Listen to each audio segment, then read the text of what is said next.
मेरे भाई, कुरान मजीद में अल्लाह ताला ने नबी पाक सल्लल्लाहु ताला अलैहि वसल्लम की बड़ी शानें बयान फरमाई हैं। हुजूर अलैहिस्सलातु सलाम की अज़मतें, बुलंदियाँ, रिफ़त अल्लाह के कुरान ने ज़िक्र फरमाई। उम्मत को इन सारी अज़मतों से आगाह करने का मतलब ये है कि नबी पाक की अज़मत उम्मत के दिलों में बैठ जाए।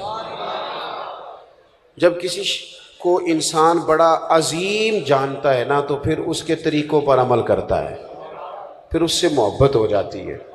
अल्लाह ताला ने अपने महबूब को जो इल्म अता फरमाया वो भी अजीम है, जो मोजज़ात अता किए वो भी अजीम है, और जो अखलाकी बुलंदियाँ अता फरमाई वो भी बड़ी अजीम है। फरमाया व इन्नका लअला खुलुकिन अजीम। ए महबूब अलैहिस्सलाम, हमने आपको खुल्क अजीम का मालिक बनाया है। हमारे यहाँ लोग ये समझते हैं कि इखलाक सिर्फ मीठा बोलने का नाम है। आप मीठा बोलें और मुसज्जा मुकफ़ा बात करें और जी जी करें तो आप बाइखलाक हैं। हालांकि मीठा तो बाज़ औक़ात लोग ट्रेनिंग के तौर पर भी बोलते हैं, ट्रेनिंग होती है।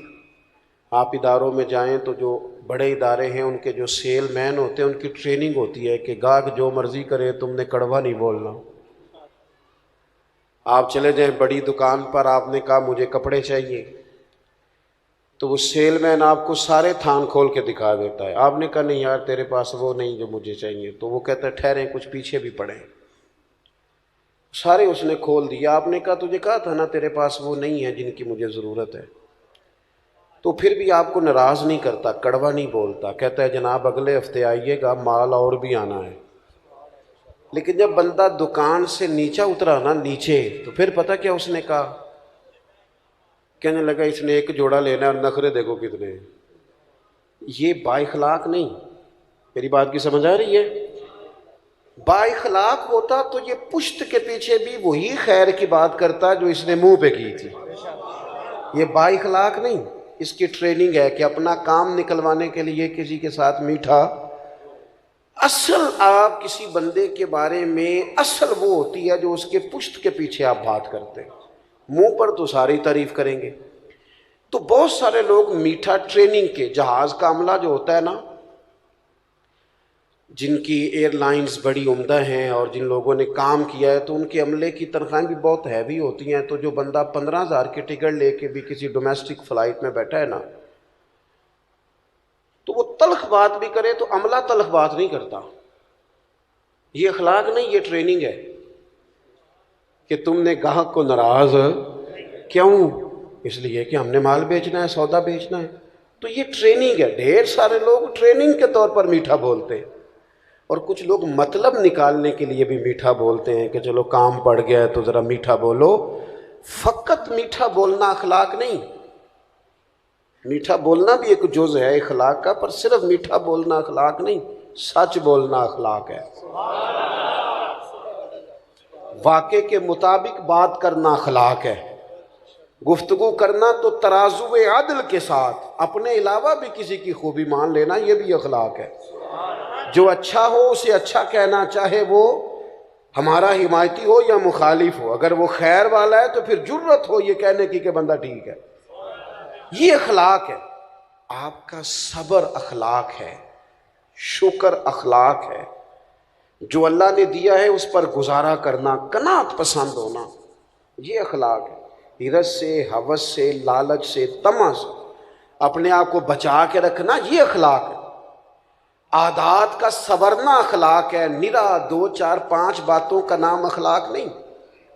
मैंने कई दफ़ा कहा है, फिर कहता हूँ, अल्लाह का फजल है, मैंने भी पगड़ी बांधी है, खुदा ने तौफीक दी है शुरू में ही। बिल्कुल इसको एक दफ़ा भी दाढ़ी को कटवाने की ज़रूरत ही नहीं पड़ी, शुरू से ही अल्लाह ने तौफीक दे दी, शुरू से ही रखी है। लेकिन सुन्नत शरीयत को सिर्फ आप पगड़ी दाढ़ी में बंद नहीं कर सकते कि मैंने दाढ़ी रख लिया, पगड़ी बांध लिया तो कुल दीन पे अमल हो गया।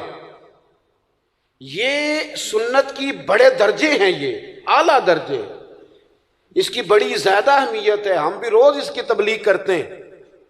लेकिन नबी पाक अलैहिस्सलाम की जो सुन्नत और हुजूर की जो अदा सबसे पहले लोगों के सामने आई थी, वो तो सादिक और अमीन होना है। वो तो सादिक और अमीन होना है, जिस सुन्नत का लोगों को सबसे पहले पता चला था कि सच बोलते हैं, दयानतदारी का मुजाहरा करते हैं। मेरे अजीज, आपका लबो लहजा, आपका अंदाज, आपका लेन देन हमारे इस खित्ते में ना बर्रे सगीर पाक व हिंद का मिजाज खान का ही है, तबन मिजाज ही खान का ही। बहुत सारे इलाकों का मिजाज खान का ही है, बहुत सारे इलाकों का। बगदाद शरीफ का मिजाज खान का ही है।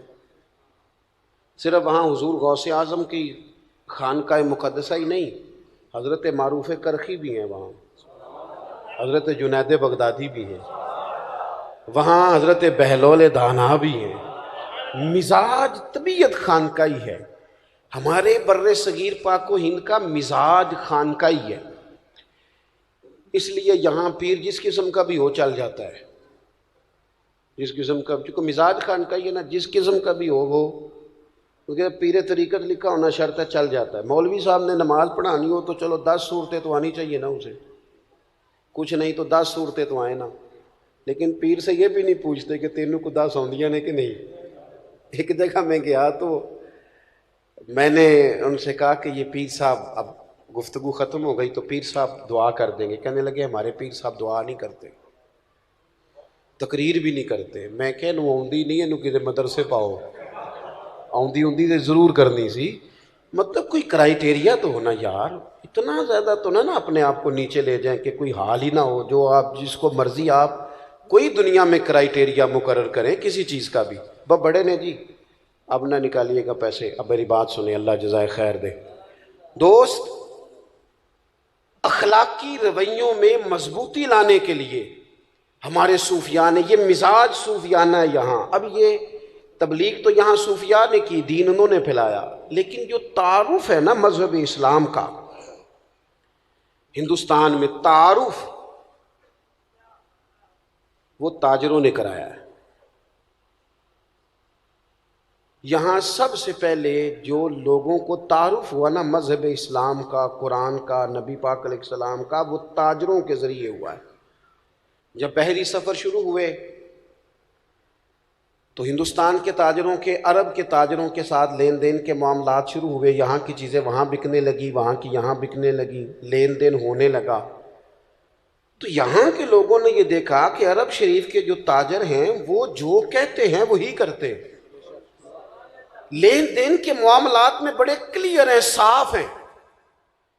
उनका वो मिजाज की नफासत देखकर यहाँ के लोगों ने पूछा तुम किस दीन के मानने वाले हो? तो जब ये पूछना पड़ा कि ये जो तुम्हारा लहजा है, ये जो तुम्हारा मामलात हैं, लेने देने का सफाई है, किस मजहब से तुम्हारा ताल्लुक है, इतना आला अखलाकी रवैया, तो अरब ताजरों ने कहा हम रसूल रहमत के दीन के मानने वाले हैं। आप जब तक अपने अखलाकी रवैयों में तब्दीली नहीं लाते, मिजाज में तब्दीली नहीं लाते, हमारे हजरत साहब बड़े जलाली हैं जी। किस बुनियाद पर जलाली है? ताजरों पर जलाल करते, करोड़पति बंदे पर जलाल करते, किस पर जलाल करते? माड़ा मुरीद आ गया ना बेचारा, जिसने देना कुछ नहीं, और वैसे भी नफसियाती है, थोड़ा दुखी ज़्यादा है, कारोबार नहीं चलता, रोज़ ही आ जाता है, वजीफ़ा दसो, तवीज़ दो, उस पर जलाल आता है।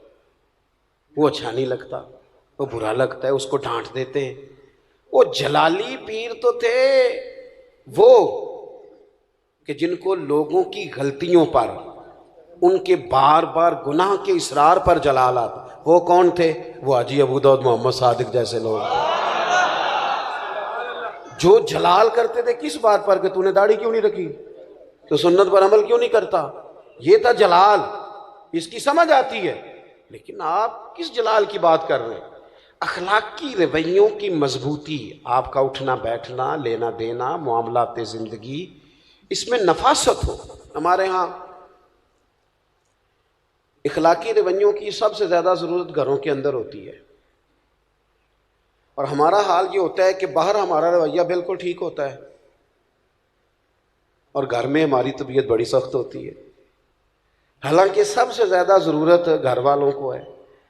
अब वो जज साहब जो हैं, जो घर जाते हैं तो उनका दिल करता है घर वाले भी कोई फैसला ही करा ले मुझसे, कोई मुकदमा सुनाओ तुम्हारा फैसला करूं। और टीचर साहब कहते हैं मैं घर जाऊं तो मेरा दिल है सारे किताबें निकालें, को सबक पढ़ लिया जाए। अल्लामा साहब, मुफ्ती साहब, पीर साहब, उनको आदत होती है अदब कराने की, जूते कोई दूसरा ही उठाता है अक्सर, तो उनका भी दिल करता है कि जब मैं घर जाऊं ना बस सारे उठ के खड़े हो जाएं। वो भाई ये सारी आपकी जितनी भी अल्लाह ने एजाज़ात दिए हैं ये घर के बाहर हैं, घर के अंदर तो आप बेटे हैं किसी के, भाई हैं किसी के, शौहर हैं किसी के, बीवी मुंतजर है, उसने सारे दिन की बातें आपसे करनी है, वो सबसे ज्यादा खैर का आपको जानती है, लेकिन आप कहते हैं मैं थका हुआ आ जाऊं, तूने बात शुरू कर दी है। तो बाहर तो आप गप्पे मारते हुए आ रहे हैं, यारों से दोस्तों से रोटियां खाई, दावतें खाई, इधर गए उधर गए, और घर आपको कहा 10 मिनट बाद सुन ले, तो अव्वल तो जनाब का मूड ही ठीक नहीं, और अगर ठीक है तो आते ही मोबाइल खोल लिया है। किसको बात सुनाएं? इखलाकी रवैये की सबसे ज्यादा जरूरत आपके घर में है। अल्लाह ताला ने सबसे ज्यादा जिम्मेदारी आपकी लगाई है। सुनो मेरे महबूब का अखलाक क्या है। सैयदा तैयबा ताहिरा उम्मुल मोमिनीन हजरत आयशा सिद्दीका, सदके उन राहों के जहां से हमारी मां चला करती थी, उस खातून के क्या कहने कि जिनके घर आके रसूल करीम सुकून और आराम महसूस फरमाते थे। हजरत आयशा सिद्दीका रदी अल्लाह ताला। हजरत आयशा सिद्दीका कहती हैं एक दिन हुजूर मुझसे फरमाने लगे, जरूरी नहीं कि कोई बंदा बाकायदा शिकायत करे, आप लबो लहजे से तो भी समझे ना, आप अंदाज से भी समझे ना कि बात कहाँ पहुंच गई है। हुजूर एक दिन फरमाने लगे, ये जरा बात को समझना, ऐसा नहीं कि कोई शिकायत हुई, कोई बात हुई, कुछ कहना पड़ा, किसी को बताना पड़ा। हुजूर खुद फरमाने लगे, करीम महबूब अलैहिस्सलाम फरमाने लगे, आयशा एक बात करूं तुमसे? या रसूलल्लाह कीजिए। फरमाया जब आप मुझसे नाराज होती हैं तब भी मुझे पता चल जाता है, और जब आप राजी होती हैं फिर भी पता चल जाता है, मुझे पता चल जाता है। हजरत आयशा सिद्दीका कहती हैं मैं तो चाको चौबंद हो गई, आंखें खुल गई। हुजूर ये क्या बात हुई, कैसे? हुजूर फरमाने लगे बताऊं फिर? अर्ज की या रसूलल्लाह मैं और आपसे नाराज, बताऊं फिर? या रसूलल्लाह बताइए। तो जरा ये बात समझना, अगर आप ये एक बात समझ गए तो हमारे यहां जमा होने का मसला हल हो, मकसद हल हो गया। हुजूर फरमाया यार जरूरी है कि कोई एहतजाज ही करे तो बात सुनी जाए, अपने इर्द गिर्द वालों के जज्बात का भी तो ख्याल रखो ना, वो क्या सोचते हैं, किस दुख में। जरूरी है कि बहुत रो के ही बताया जाए तो हम मसला हल करें। करीम महबूब फरमाने लगे, आयशा सुनो, कभी कभी कसम उठाती हो? या रसूलल्लाह उठाती हूं। फरमाया जब खुश होती हो ना, मुझसे राजी होती हो, तो फिर कहती हो मुझे मोहम्मद अरबी सल्लल्लाहु अलैहि वसल्लम के रब की कसम। और जब तुम्हारे दिल में कोई बात होती है तो फिर कहती हो मुझे हजरत इब्राहिम खलील के रब की कसम। सैयदा तैयबा ताहिरा हजरत आयशा कहती हैं मेरी कैफियत ये बनी कि मैं लबों से हंस रही थी और आंखों से रो रही थी। करीम यहां तक ख्याल करते हो लफ्जों का भी, जुमलों का भी, यहां तक हुजूर इस कदर गहराई में, हुजूर इतना एक बारी मेरी आखियां चों ओना ने अथरू पूंजे सन, हुण ते चस्का पै गया रोने दा, ते हर वेले या हो जारी दा। कहती है हुजूर सैयद आलम अलैहिस्सलाम का वो अंदाज कि हुजूर कायल कर लेते, मोहब्बत से अपनी तरफ माइल कर लेते, लबों से हंसती आंखों से रोती। हुजूर इतना ख्याल रखते हो, जुमलों और लफ्जों तक का एहसास करते हैं। अर्ज करने लगी हुजूर आप बिल्कुल ठीक फरमा रहे हैं, लेकिन या रसूल अल्लाह मेरी ना जुबान से आपका नाम ही जाता है, मेरे दिल में हर वक्त आप ही मौजूद होते हैं। ये है इखलाकी रवैया कि आपको एहसास हो। और यार देखो, जिस बंदे से हमारा 6 महीने भी ताल्लुक रहे ना कोई तलखी आ ही जाती है। यहां मैंने देखा है मुकद्दस तरीन सफर हरामैन का, मुकद्दस, लोग बड़े शौक से मिल के जाते हैं, वहां जाकर शिकवे करते हैं एक दूसरे के।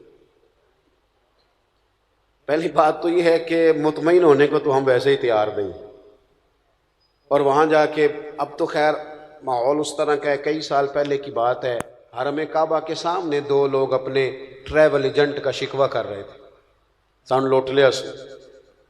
तो मैंने उन्हें कहा कि पहले तो आप यहाँ शिकवा कर रहे हैं और आपको पता है जगह वो है कि एक गुनाह करे तो लाख लिखा जाता है, तो ये बात ही सिरे से दुरुस्त नहीं। आप देखें तो सही बैठे कहाँ हैं।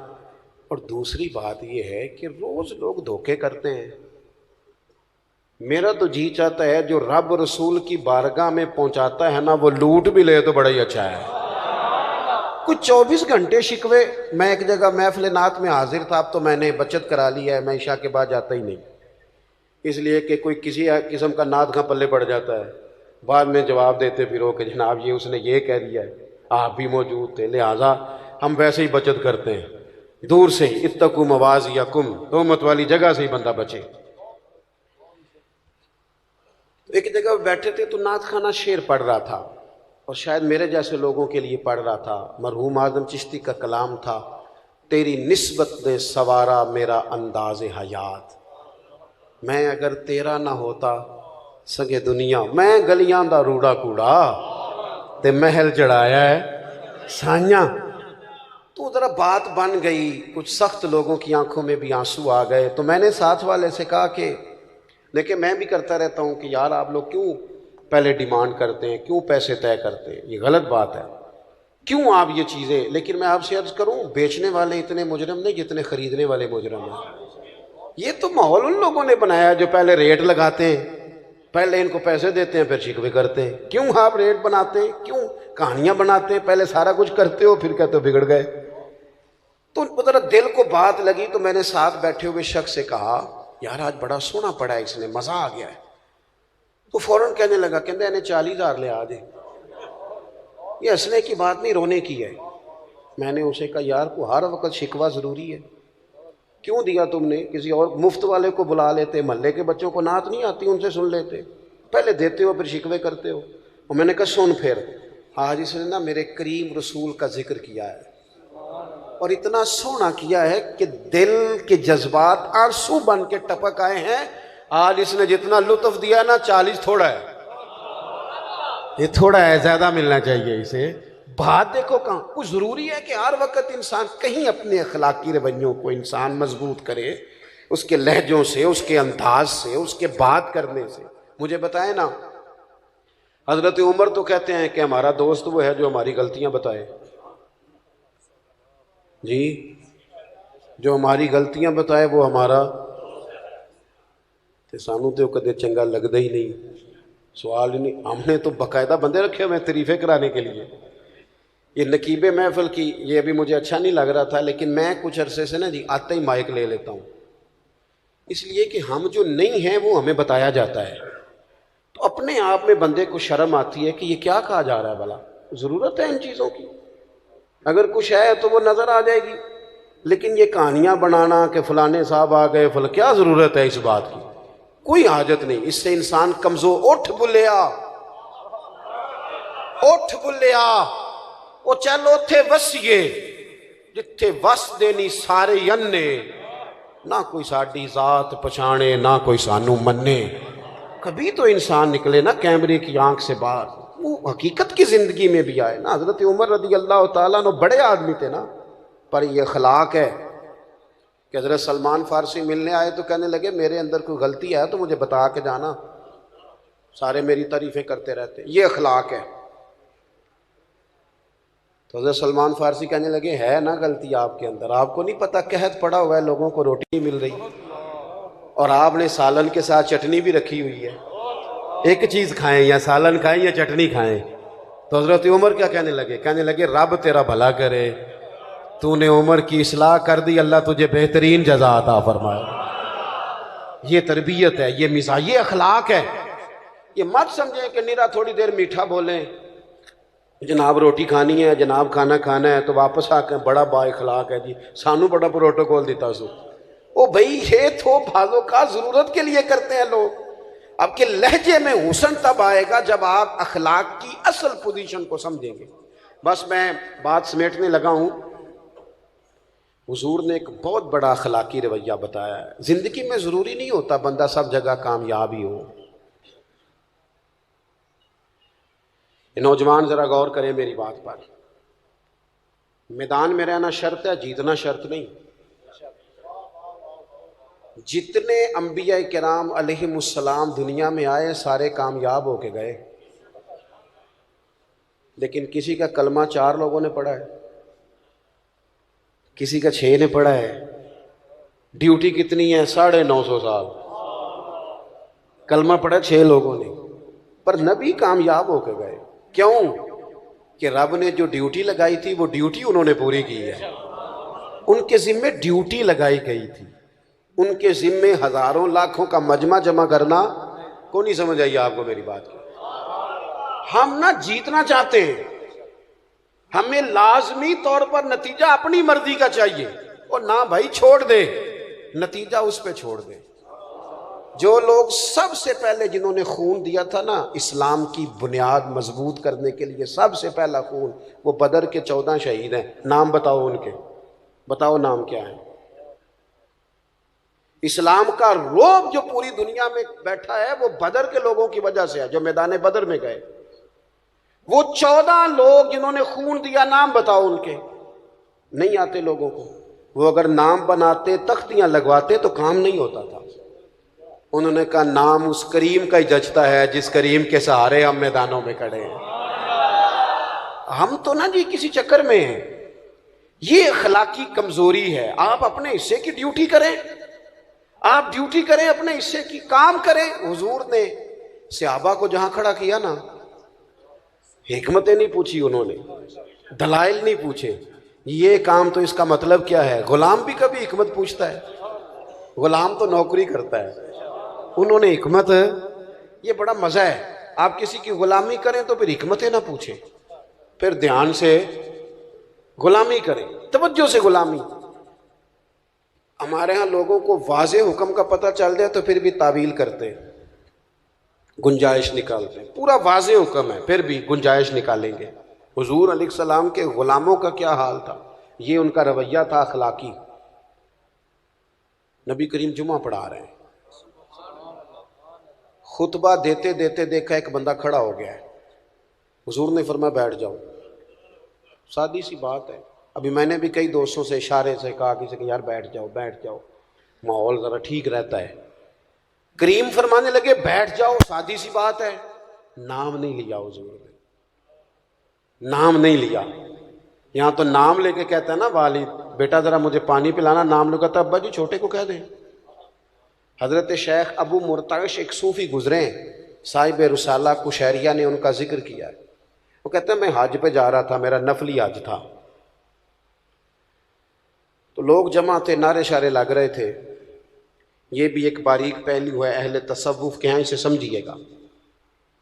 मैं तैयार था, फूल शूल तैयार थे, लंग नफली हज था, घर में मैं बैठा था और मैं हजरत साहब भी था। ये भी बड़ा मसला होता है, ये बड़ी बीमारी होती है, इल्ला माशाअल्लाह। कहते मैं शेख भी था। तो घर में बैठे बैठे ना मेरी अम्मा जी ने ना मुझसे पानी का गिलास मांगा। अब हज आजकल का नहीं, हज उम्रा आजकल के हज से भी लोग बड़े परेशान होते हैं, कहते जी देखो जी बड़ा थक गए। हालांकि घर से गाड़ी में बैठते हैं, एयरपोर्ट पे साफ़ सुथरे कपड़ों में, जहाज़ में खाना मिलता है, वहाँ नीचे उतरते हैं तो फिर गाड़ी खड़ी है। लेकिन आप पूछ ले, टेंशन बड़ी है, परेशानी बड़ी है, पता नहीं किस बात की है, अल्लाह जाने क्या है। उस वक़्त हज क्या था, 6-6 महीने का पैदल रास्ता, खुद खाना साथ लेके जाना है, पका के खाना है, खैमा साथ है, जहां रात आएगी लगा के सोना है, लेकिन लोग जाते थे। शेख अबू मुर्तश कहते मुश्किल तरीन हज, मेरी तैयारी, नारे लग रहे हैं और फूल आ रहे हैं और हालात और हैं। घर में बैठा था, कल परसों मैंने हज पे जाना है। मेरी अम्मा जी मुझसे कहने लगी पुत्र तेरा पानी का गिलास तो देना। तो मेरे अंदर से आवाज़ आई कि मैं मसलन अजीबी हूँ और मैं शेख भी हूँ, तो पानी तो छोटा भाई भी दे सकता है। कहते मैं छोटे भाई से कहा अम्मी जी को पानी देना। वो पानी ले आया तो फौरन मेरे दिल ने मुझसे कहा शेख सैकड़ों मील का पैदल हज तेरे लिए आसान है और माँ को पानी देना तेरे लिए मुश्किल है। सच बता, ये हज अल्लाह की रिजा के लिए कर रहा है या हाजी कहलवाने के लिए कर रहा है? माँ की खिदमत पर चूंकि फूल नहीं बरसने, नारे नहीं लगने, लोगों ने लंबी चौड़ी बातें नहीं करनी, इसलिए तेरे लिए मुश्किल हो रहा है। फरमाने लगे मैंने उस हज का इरादा तर्क किया और मैंने माँ से कहा माँ पहले पूरा साल तेरी ड्यूटी करूंगा, फिर तू दुआ देगी तो अगले साल हज करने जाऊंगा। बुल्ले शाह तू आसमानी उड़दियां फड़ना है, आज जड़ा घर बैठा इनू तू फड़िया ही नहीं। नबी पाक अलैहिस्सलातु सलाम ने कहा ये अखलाकी रवैया, इसको समझे। हम ना मोटी मोटी चीज़ों को ना जी वो बना के ना तो दिल को मुतमिन कर लेते हैं कि मैं बिल्कुल ठीक हो गया हूँ। बिल्कुल मैं तो जनाब आखिरी दर्जा है मेरी तरबियत का। हुजूर अलैहिस्सलाम ने ना कहा बैठ जाओ। एक सहाबी से कहा तो वो बैठ गए, लेकिन चूंकि मुतलक फरमाया, किसी का नाम नहीं लिया, तो एक सहाबी मस्जिद के इस कोने में थे, उनके कानों में आवाज़ गई तो वहीं बैठ गए। एक उस कोने में थे, उनके कान में आवाज़ गई तो वो वहीं सुनना। ये वो लोग हैं जिन्होंने दुनिया को बदल के रख दिया। ये कोई ऐसे लोग नहीं कि बिल्कुल सीधे साधे आप जो कहेंगे, ऐसा नहीं। ये मामला फ़हम है, बसीरत वाले हैं, दुनिया को बदलने वाले हैं, लेकिन उन्होंने अपने शऊर से ये तय कर लिया था, क्या भला, कि जो करीम कहेंगे हमने वही करना है। ये तय कर लिया था। ये होता है अखलाकी रवैया कि आप समझदार हों तो फैसले सियाने करें। एक सहाबी बनु गनम में थे, अभी उनके कानों में आवाज़ गई बैठ जाओ, वहीं बैठ गए। नमाज मुकम्मल हुई तो करीम फरमाने लगे आप कहाँ थे? हुजूर वो आपकी आवाज़ आई थी बैठ जाओ तो मैं वहीं बैठ गया। आप कहाँ थे? या रसूलल्लाह बनु गनम में कानों में आवाज़ गई। आप कहाँ थे? हुजूर फलाने कोने में। तो करीम फरमाने लगे ना आपसे कहा, ना आपसे कहा, ना आपसे कहा, मैंने तो इनसे कहा था। अदब है, खामोशी है, सन्नाटा है, गुलामी का लुत्फ है, जायका है। सानू ना कैद सज्जन दा गहना है। वो किसी को हथकड़ी लगी हुई थी तो किसी ने पूछ लिया कि ये क्या है? वो कहने लगा ये सानू कैद सज्जन दा गहना है, तो वो जिंज रखे उंज रहना है। ये उसके नाम का ना गहना पहना है, वो जैसे रखेगा वैसे। हुजूर ने फरमाया कहाँ थे? या रसूलल्लाह वो आपकी आवाज़ आई। फरमाया ना आपसे कहा, ना आपसे कहा, मैंने तो इनसे कहा था। तो दस्त बस्त अर्ज की हुजूर आपने नाम तो नहीं ना लिया। हमने कहा बैठ जाओ तो हम बैठ गए। अपनी ज़िंदगी में ये है अखलाकी रवैया कि दीन का हुक्म कहीं इशारतन भी पहुँचे तो बंदा दौड़ के उस पर अमल करे। लेकिन हमारा ये हाल है कि चंद चीज़ों को ना, चंद एक चीज़ों को तय करके अपनी मर्जी का अमल, और अपनी मर्जी से ही अपनी मर्जी। एक साहब आज आए हुए थे जुम्मे में, कहने लगे टाइम। मैंने उनसे कहा यार मैं बता नहीं सकता आपको कि मैं कितना टाइम के मामले में परेशान हूँ। सुबह से शाम तक सफ़र करता हूँ, हद हो जाती है। तो कहने लगा मैं आपसे बड़ा प्यार करता हूँ, टाइम दे दे। मैंने फिर उससे सवाल किया, यही वाला जो आपसे कर रहा हूँ। मैं कहा जे टाइम ना दिता तो फिर भी करेगा कि नहीं? ये कमाल है, नहीं समझ आई बात की? मुझे आपसे मोहब्बत है, शर्त ही है कि आप मुझे। मैं कहा जे ना दिता थे उन्हें को नहीं सके जवाब दिता जिमें तुसी चुप हो ना सारे। वो भी गौर ना मैनू तकदा सी। मैंने कहा ये मोहब्बत नहीं है, ये तो ये है कि जे तुसी मनो तो फिर ठीक है, ना मनो तो फिर बाहर जाके आकांगे बड़े हो गए ने, उन तो गल ही नहीं सुनते, फिर कुछ और कह लेंगे। जिस तरह भी हमारा देसी लहजा है। तो मोहब्बत ये है, प्यार ये है कि हम ना असल की तरफ देखें कि उसूल क्या है, ज़ाब्ता क्या है, कानून क्या है, अपने अखलाकी रवैये को उन ज़ाब्तों का पाबंद करें। एक बात आखिर में, बात तो मुकम्मल हो गई थी, वो मेरा दिल है वो भी कर दूँ। हुजूर ने एक रवैया और भी सिखाया है, और बाकायदा बैत ली हुजूर ने सहाबा से। हज़रत हकीम बिन हिज़ाम कहते हैं हुजूर ने फरमाया मेरी बैत करो। अर्ज़ की हुजूर किस बात पर? इस्लाम पर तो हम बैत कर चुके हैं। तो हुजूर ने फरमाया बैत करो कि तुम किसी दुनियादार के सामने हाथ नहीं फैलाओगे। थोड़ा सा ना जो रब ने दिया उस पर जीना सीखे।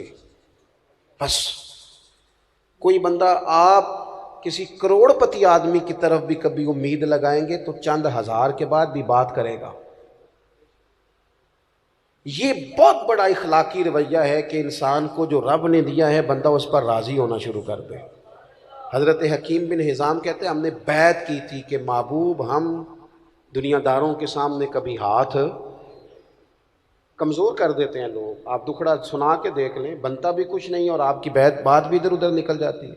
थोड़ा मजबूत हो ज़िंदगी में कुछ, और ज़िंदगी में एक वक्त ऐसा बंदे पे आता है जब वो तन्हा रह जाता है और अपने चारों जानी जब वो घूम के देखता है तो फिर उसे समझ आती है सहारा अल्लाह रसूल का ही है, और फिर वो बात उसे तगड़ा भी कर जाती है, मजबूत कर जाती है, उसे जीना आ जाता है। हजरत हकीम बिन हिजाम कहते हैं, वो हमने तय कर लिया था और इतना तय किया था कि जनाब हकीम बिन हिजाम बूढ़े हो गए थे। ये है अखलाक जो हुजूर ने सिखाया। बुढ़ापा था, घोड़े पे बैठे थे या ऊंट पे बैठे थे तो हाथ के अंदर दुर्रा था, वो दुर्रा ज़मीन पे गिर गया, करीब गुलाम खड़ा था। हज़रत हकीम बिन हिजाम खुद नीचे उतरे, वो दुर्रा उठाया, दोबारा बैठने लगे तो ज़रा तकलीफ़ हुई तो खादिम कहने लगा हुजूर मुझे बता देते। फरमाने लगे हुजूर से वादा किया है कि किसी से सवाल नहीं करूँगा। अपनी ज़िंदगी में ना तय करें कि मेरे मालिक ने जहाँ मुझे रखा है बड़ा ही सोना रखा है, बड़ा ही बेहतरीन रखा है, इसको तय करें। अगर आप अपने रब की अता पे मुतमईन हो जाएंगे तो ज़िंदगी मुतमईन हो जाएगी। ये बेहतरीन अखलाक है कि इंसान अपनी ज़िम्मेदारी, हमें दूसरों का सारा पता होता है कि वो काम सही नहीं कर रहे, और यार ये तो आपसे हिसाब ही नहीं होना, आपसे तो आपका हिसाब होना है कि जो आपकी जिम्मेदारी हैं वो आप ठीक पूरी कर रहे हैं। आप अपनी ड्यूटी को मजबूत करें बजाय इसके कि इधर उधर देखा जाए। अल्लाह के हुजूर दुआ करता हूँ अल्लाह हम सब के लिए अमल का रास्ता आसान करे। आखिर दावा यानी